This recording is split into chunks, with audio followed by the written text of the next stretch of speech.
I'm Edward Moorfield, publisher of City Business. I'm honored today to be interviewing Alec Ross, the author of The Industries of the Future. Everywhere I travel, people say the same thing to me. Oh, we want to create our own Silicon Valley. And the God's honest truth is what I want to tell people is don't bother, don't try. They've got a decades-long head start. You know, Silicon Valley in many respects won the internet. You know, they did everything right to position that 30-mile long, 15-mile wide area to overwhelmingly capture a high percentage of the trillions of dollars of wealth that was created through the internet. When people say they want to create the next Silicon Valley, I say, no. Create the next center for the industries of the future. The internet, in and of itself, you know, that ecosystem has already been well established. And sure, there will be internet-based businesses that grow up everywhere that create jobs and wealth. But when I think about genomics, when I think about big data, when I think about artificial intelligence and robotics, I do think that there can and will be more geographic spread for these industries than there has been for the internet. And the principal virtue I think that is going to be necessary for this is openness. You've got to create places that lend themselves to imagination, to invention, to very early stage high risk investing. It has to be places that I believe are overwhelmingly welcome for women. You know, I think that any states or societies that treat women like second-class citizens, you know, guess what, folks? You are not going to be the HQ for one of the industries of the future.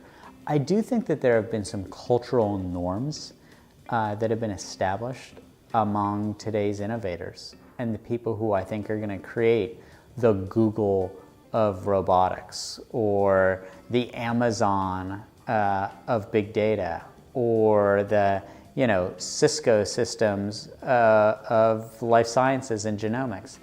And I think that it's really rooted in openness. You've got to be radically rights respecting and welcome people of all backgrounds, religions, ethnicities, races, sexual preferences. I also think that you've got to be sort of as anti-prejudiced as possible.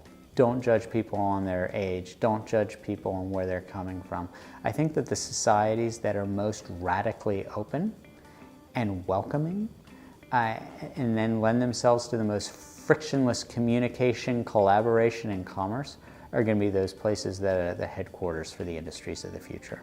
You know, today I think that there are probably, you know, just south of 15 alpha cities in the world, you know, places that are economies unto themselves. You know, New York, San Francisco / Silicon Valley, Los Angeles, London, Dubai, Singapore, Tel Aviv, Tokyo, Beijing, Sao Paulo. And you know, most of the Fortune 100 CEOs travel the world in a circuit of sorts. By the same token, there are also beta cities. Cities that are strong but within the context of a regional fabric. I think of Munich, for example, as a beta city. I think of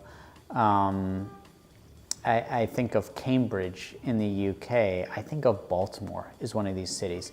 It's got strong roots in intellectual property. It has good researchers, but it's much more strong as a regional player than as a place that people come from around the world just to live and work there and to do business there.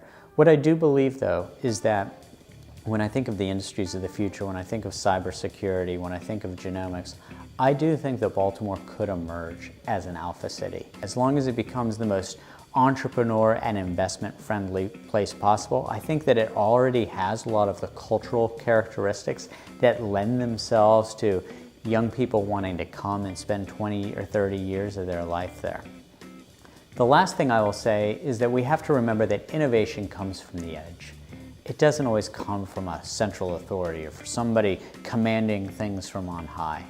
And I think that the impulse for control from central authorities, from traditional hierarchical figures, creates conditions that are sort of anti-innovation. I think the 21st century is a terrible time to be a control freak. And when I think about those control freak leaders from Vladimir Putin in Russia to dozens of others around the world, you can spend all the money you want. But if you are going to be autocratic, and if you are not going to allow innovation to emerge from the edge, from improbable places, then you better click your heels together like Dorothy from The Wizard of Oz and say there's no time like the 1950s.